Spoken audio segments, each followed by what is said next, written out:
ओम शांति। आज 2 नवंबर 2020 के मधुर महावाक्य है। आज की मुरली में बाबा कहे, तुम बच्चों को दिन रात यही एक होना रहना चाहिए कि धन दिए धन ना खूटे, और इसीलिए ज्ञान रत्नों का दान करते रहो। जितना ज्ञान रत्नों का दान करते रहेंगे उतना धन बढ़ता जाएगा।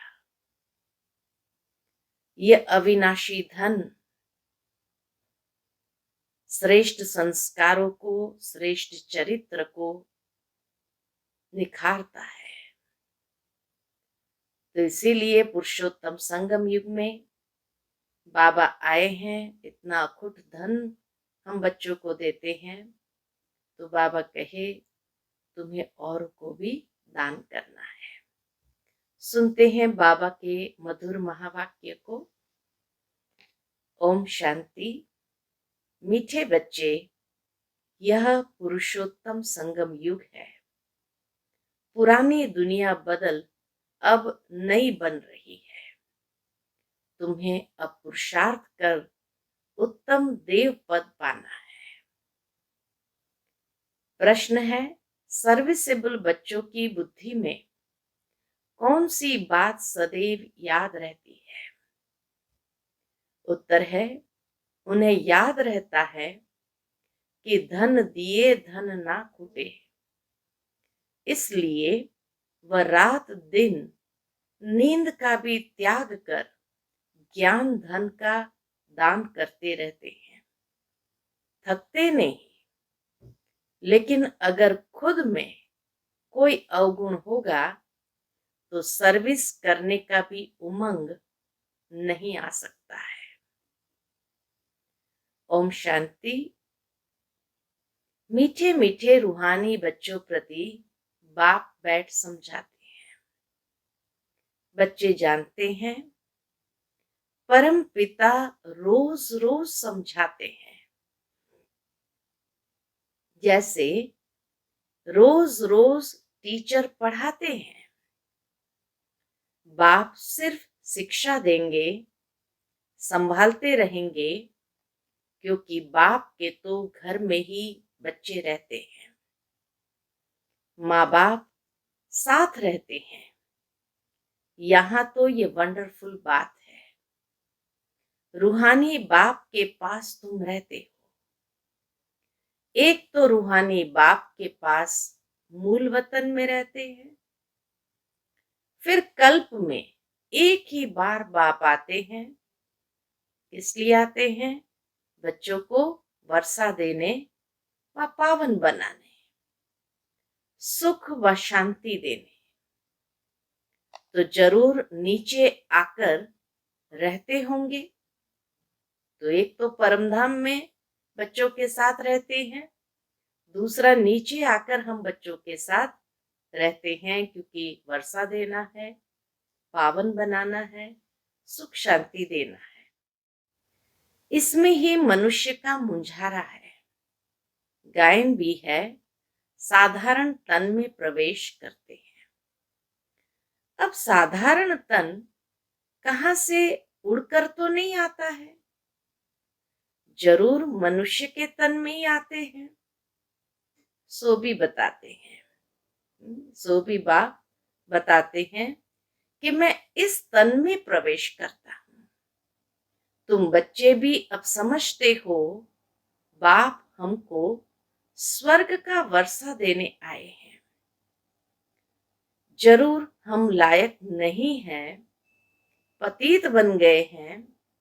सब कहते भी है कि हे पतित पावन आओ, आकर हम पतितों को पावन बनाओ। बाप कहते हैं, मुझे कल्प कल्प पतितों को पावन करने की ड्यूटी मिली हुई है। बाबा को पतितों को पावन करने की ड्यूटी मिली हुई है। हे बच्चों, अब इस पतित दुनिया को पावन बनाना है। पहले बाबा आकर हम बच्चों को पावन बनाते हैं। फिर बाबा कहते हैं अब तुम बच्चों को सारी दुनिया को पावन बनाना है। पुरानी दुनिया को पतित, नई दुनिया को पावन कहेंगे। गोया पुरानी दुनिया को नया बनाने बाप आए हैं। कलयुग को तो कोई भी नई दुनिया नहीं कहेंगे। ये तो समझ की बात है ना। कलयुग है पुरानी दुनिया।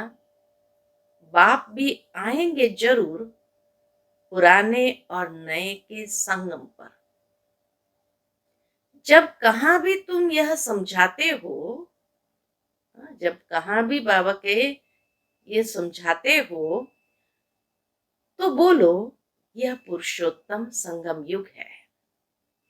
बाप आया हुआ है। सारी दुनिया में ऐसा कोई मनुष्य नहीं जिसको यह पता हो कि यह पुरुषोत्तम संगम युग है। जरूर तुम संगम युग पर हो तब तो समझाते। बाबा भी हम बच्चों को तभी तो आकर समझाते जब हम भी संगम युग पर हैं। मुख्य बात है ही संगम युग की, तो पॉइंट्स भी बहुत जरूरी है। जो बात कोई नहीं जानते वह समझानी पड़े। इसलिए बाबा ने कहा था यह जरूर लिखना है कि अब पुरुषोत्तम संगम युग है। संगम युग की विशेषता कहो, संगम युग की महिमा कहो, संगम युग का महत्व जरूर सबको बताना है।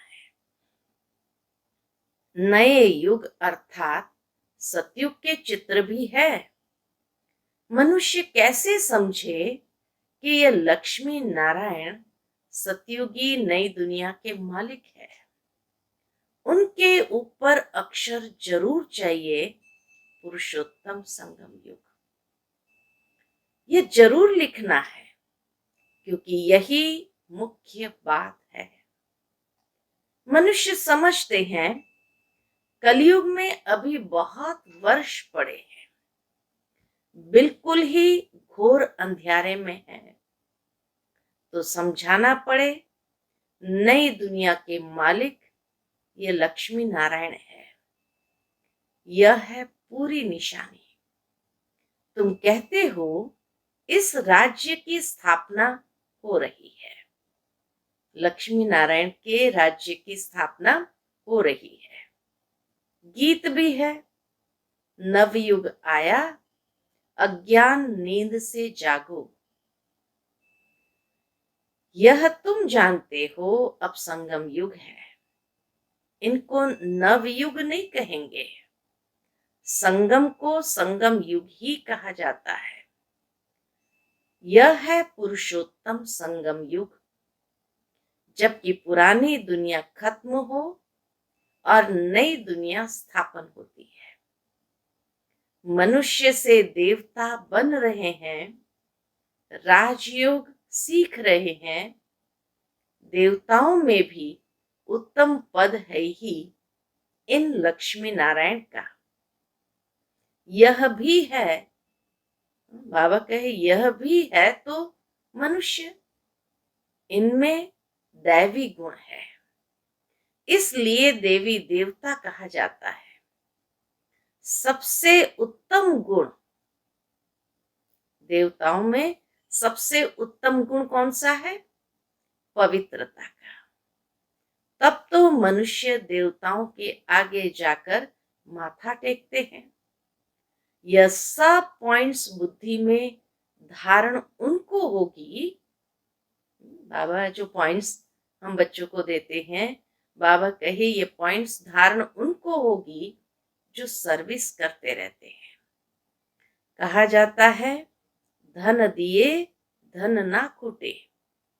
बहुत समझाने मिलती रहती है, नॉलेज तो बहुत सहज है, परंतु कोई में धारणा अच्छी होती है, कोई में नहीं होती है।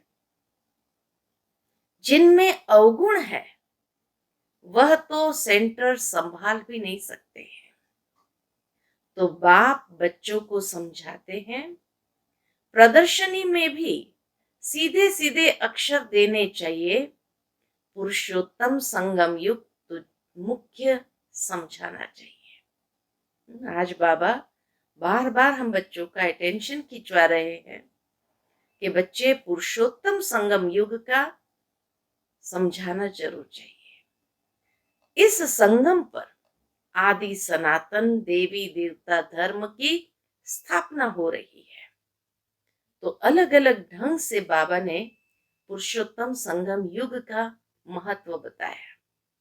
इसी संगम युग पर बाप आकर साधारण तन लेकर के पढ़ाते हैं, हमें पावन बनाते हैं, वर्षा देते हैं, नई दुनिया की स्थापना करते हैं, लक्ष्मी नारायण जैसे श्रेष्ठ बनाते हैं और इतने ज्ञान रत्न का धन देते हैं।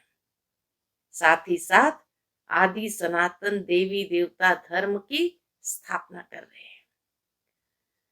जब यह धर्म था तो और कोई धर्म नहीं था। यह जो महाभारत लड़ाई है उनकी भी ड्रामा में नूंद है। यह भी अभी निकले हैं, आगे थोड़ी थे। 100 वर्ष के अंदर सब खलास हो जाते हैं। संगम युग को कम से कम 100 वर्ष तो चाहिए ना। सारी नई दुनिया बननी है, नई दिल्ली बनाने में कितने वर्ष लगे? बाबा पूछते हैं, नई दिल्ली बनाने में कितना वर्ष लगा? तुम समझते हो भारत में ही नई दुनिया होती है, फिर पुरानी खलास हो जाएगी।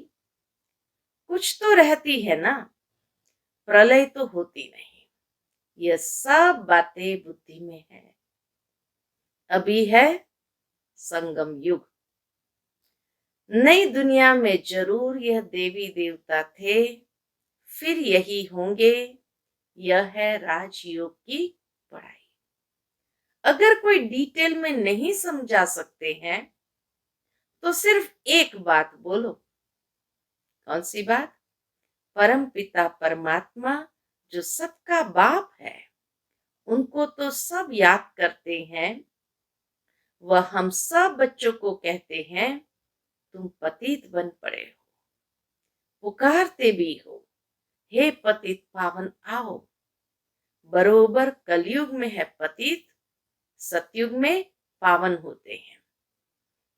अब परमपिता परमात्मा कहते हैं, देह सहित यह सब पतित संबंध छोड़ माम एकम याद करो तो पावन बन जाएंगे। यह गीता के ही अक्षर है भी गीता का युग। संगम युग को कहेंगे गीता का युग। गीता संगम युग पर ही गाई हुई थी, जबकि विनाश हुआ था। बाप ने राजयोग सिखाया था, राजाई स्थापन हुई थी, फिर जरूर होगी। यह सब रूहानी बाप समझाते हैं ना।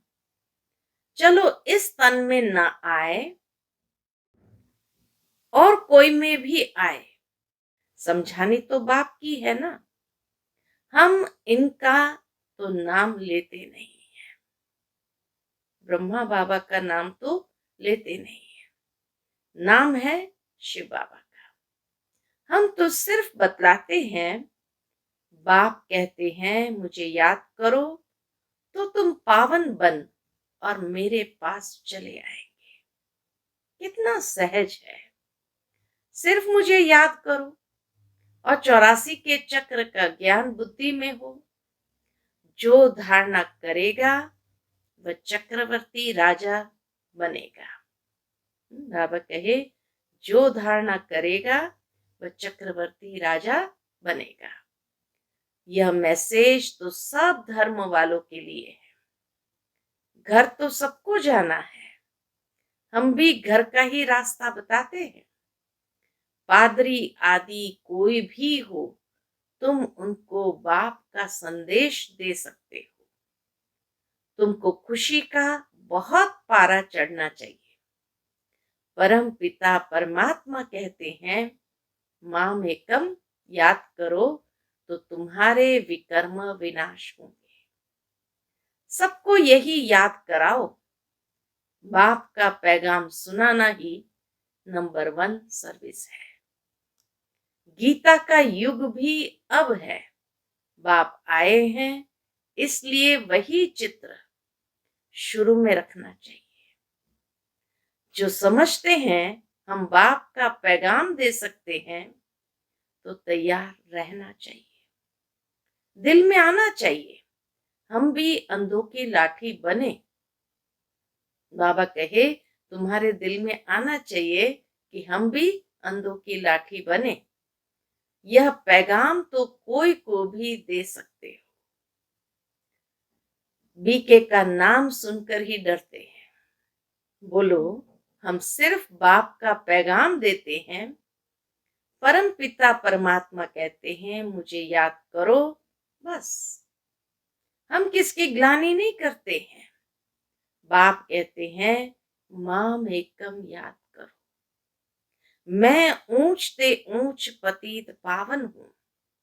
मुझे याद करने से तुम्हारे विकर्म विनाश होंगे। ये नोट करो, ये बहुत काम की चीज है। हाथ पर व बाह पर अक्षर लिखाते हैं ना, यह भी लिख दो। इतना सिर्फ बताया तो भी रहम दिल कल्याणकारी बने। अपने से प्रण करना चाहिए। सर्विस जरूर करनी है, फिर आदत पड़ जाएगी। यहां भी तुम समझा सकते हो, चित्र दे सकते हो। यह है पैगाम देने की चीज। बाबा का ज्ञान सबसे बड़ा पैगाम देने की चीज है। बस क्या कहते हैं, शिव बाबा को याद करो, 84 के चक्र को याद करो और पावन बनो। लाखों बन जाएंगे। ये पैगाम देने की चीज है क्या, चित्र। तो बाबा कहे, लाखों बन जाएंगे चित्र। तो घर घर में जाकर पैगाम देना है। पैसा कोई दे न दे, बोलो बाप तो है ही गरीब निवास। हमारा फर्ज है घर घर में पैगाम देना। यह बाप दादा, इनसे ये वर्षा मिलता है। 84 जन्म यह लेंगे, इनका ये अंतिम जन्म है। हम ब्राह्मण हैं, सो फिर देवता बनेंगे। ब्रह्मा भी ब्राह्मण है। ब्रह्मा भी नंबर 1 ब्राह्मण है। प्रजापिता ब्रह्मा अकेला तो नहीं होगा ना, जरूर ब्राह्मण वंशावली भी होंगी ना। ब्रह्मा सो विष्णु देवता, ब्राह्मण है चोटी। वही देवता क्षत्रिय वैश्य शूद्र बनते हैं। कोई जरूर निकलेंगे तो तुम्हारी बातों को समझेंगे। पुरुष भी सर्विस कर सकते हैं। सवेरे उठकर मनुष्य जब दुकान खोलते हैं तो कहते हैं, सुबह का साएं बेड़ा बने लाए। तुम भी सवेरे सवेरे जाकर बाप का पैगाम सुनाओ। बोलो, तुम्हारा धंधा बहुत अच्छा होगा। तुम साईं को याद करो तो 21 जन्म का वर्षा मिलेगा। जब ये कहते हैं तो वो समझते हैं, फिर सत्य साईं को याद करो। अमृत वेले का टाइम अच्छा होता है। आजकल कारखानों में माताएं भी बैठ काम करती है।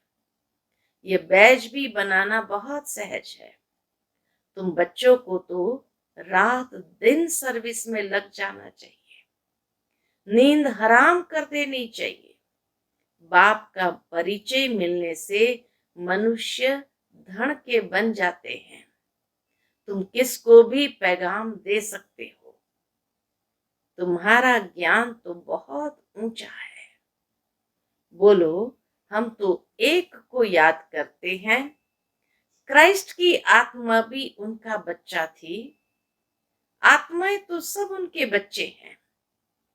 वही गॉड फादर कहते हैं कि और कोई भी देहधारी को मत याद करो।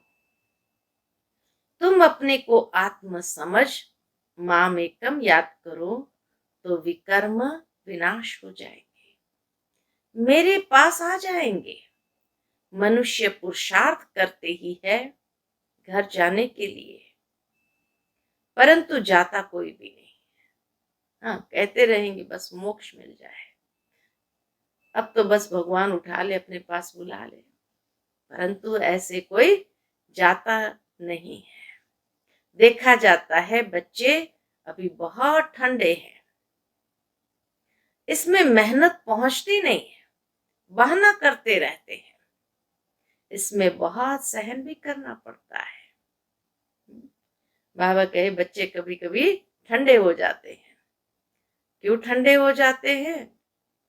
क्योंकि किसी ने कुछ बोल दिया, सहन नहीं होता है तो कहेंगे नहीं जाना है। हमें याद है शुरू शुरू में हम लोग एक एक घर में जाकर के संदेश देने का कार्य, भाई राजयोग शिविर रखी है, आप आना, पर्चे देते थे। तो कई लोग तो बहुत प्यार से बुलाते भी थे, अंदर बिठाते भी थे, पानी आदि पूछते थे, और कई लोग तो ऐसे दरवाजा बंद कर देते थे जैसे कि कोई मांगने आया हो या कोई बड़ा रफ व्यवहार होता था। तो जब ऐसी बात होती थी सहन भी करना, कोई दो चार बातें भी सुना देता था, तो बाबा कहे इसमें बहुत सहन भी करना पड़ता है, इसीलिए कभी कभी बच्चे ठंडे हो जाते हैं। धर्म स्थापक को कितना सहन करना पड़ता है। क्राइस्ट के लिए भी कहते हैं, उनको क्रॉस पर चढ़ाया, तुम्हारा काम है सबको संदेश देना। उसके लिए युक्तियां बाबा बताते रहते हैं। कोई सर्विस नहीं करते हैं तो बाबा समझते हैं धारणा नहीं है। कोई अगर सर्विस नहीं करते तो बाबा समझते हैं धारणा नहीं है। बाबा राय देते हैं कैसे पैगाम दो। ट्रेन में भी तुम ये पैगाम देते रहो।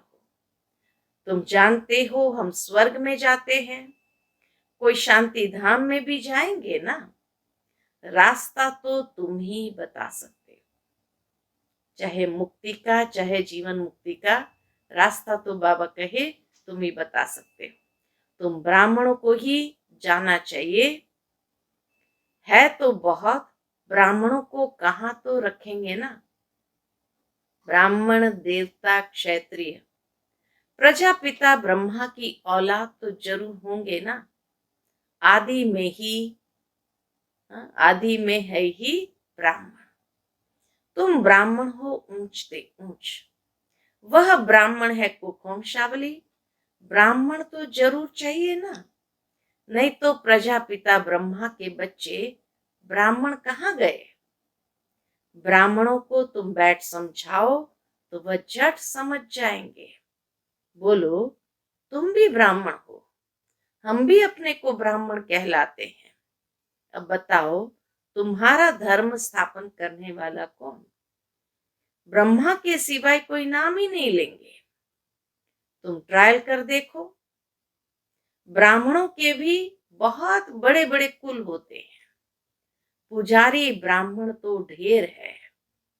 अजमेर में ढेर बच्चे जाते हैं, कभी कोई ने समाचार नहीं दिया कि हम ब्राह्मणों से मिले, उनसे पूछा तुम्हारा धर्म स्थापन करने वाला कौन, ब्राह्मण धर्म किसने स्थापन किया।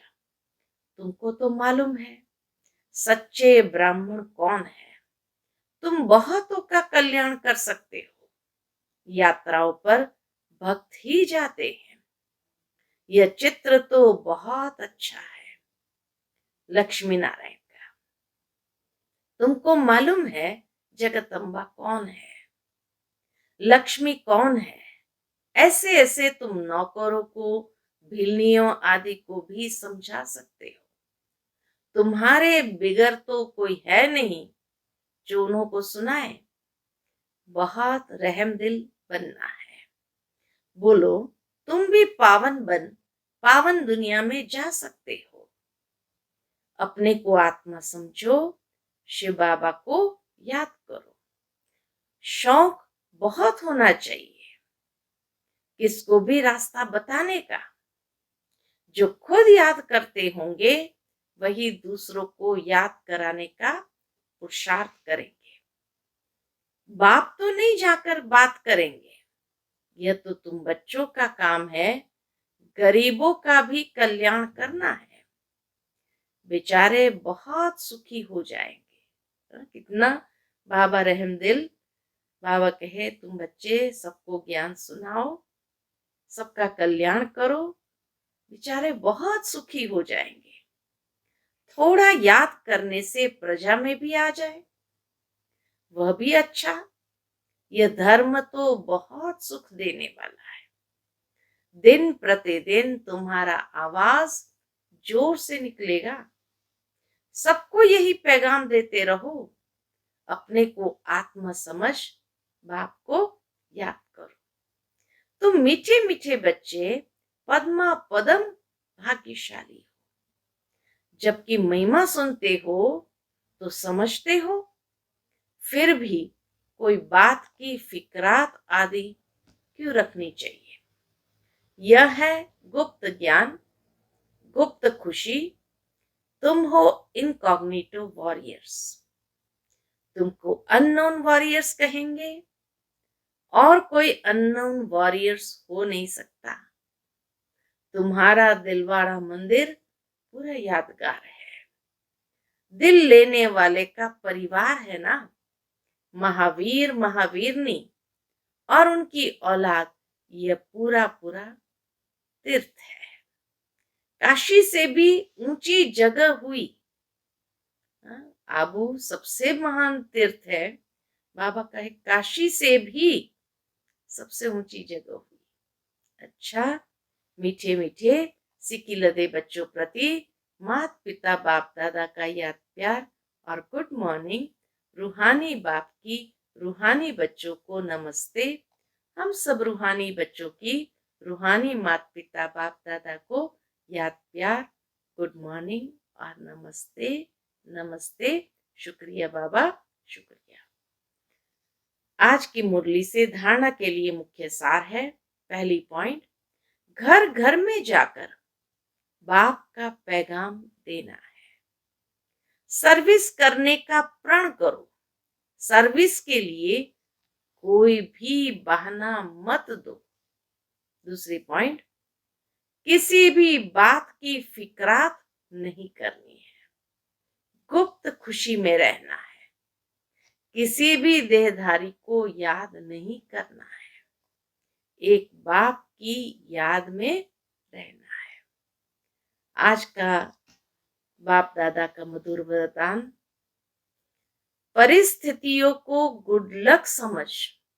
परिस्थिति जब जीवन में आती है तो उसको गुड लक समझ अपने निश्चय के फाउंडेशन को मजबूत बनाने वाले अचल अडोल भव। सर्कमस्टेंसेस तो आएंगी, परिस्थितियां आएंगी, लेकिन उसी से हमारा निश्चय का फाउंडेशन और मजबूत होता है और अचल अडोल रह सकते हैं। कोई भी परिस्थिति आए तो आप हाई जंप दे दो, क्योंकि परिस्थिति आना भी गुड लक है। यह निश्चय के फाउंडेशन को मजबूत करने का साधन है। आप जब एक बारी अंगद के समान मजबूत हो जाएंगे तो यह पेपर भी नमस्कार करेंगे। पहले विकराल रूप में आएंगे और फिर दासी बन जाएंगे। चैलेंज करो, हम महावीर हैं। जैसे पानी के ऊपर लकीर ठहर नहीं सकती, ऐसे मुझ मास्टर ज्ञान सागर के ऊपर कोई परिस्थिति वार कर नहीं सकती। स्वस्थिति में रहने से अचल अडोल बन जाएंगे। आज का स्लोगन है, नॉलेजफुल वह है जिसका हर कर्म श्रेष्ठ और सफल हो। नॉलेजफुल वह है जिसका हर कर्म श्रेष्ठ और सफल। अच्छा, ओम शांति।